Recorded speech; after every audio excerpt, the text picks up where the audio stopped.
అభిశంసన తీర్మానం. అభిశంసన తీర్మానం అనేది ఒక మంత్రి మీదనో లేదా కొంతమంది మంత్రుల మీదనో లేదా మొత్తం ప్రభుత్వం మీదనో ప్రవేశపెట్టేటటువంటి తీర్మానం అన్నమాట. సభా హక్కులను ఉల్లంఘించినప్పుడు లేదా సభకు తప్పుడు సమాచారం అందించినప్పుడు ఆయా మంత్రి శాఖలకు సంబంధించిన వాటిల్లో అవకతవకలు సంభవించినప్పుడు మాత్రమే ఈ అభిశంసన తీర్మానాన్ని ప్రవేశపెడతారు అన్నమాట. ఈ అభిశంసన తీర్మానానికి కారణం ఖచ్చితంగా చూపించాల్సి ఉంటుంది. ఈ అభిశంసన తీర్మానం ప్రవేశపెట్టాలి అంటే కనీసం 10 మంది సభ్యుల మద్దతు అనేది కంపల్సరీ. అలాగే ఈ అభిశంసన తీర్మానాన్ని లోక్సభలో లేదా రాజ్యసభలో ఏ సభలో అయినా ఫస్ట్ ప్రవేశపెట్టవచ్చు.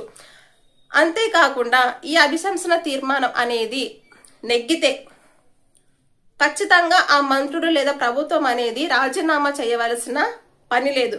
అది వారి యొక్క నైతికత మీదనే వదిలేస్తారు.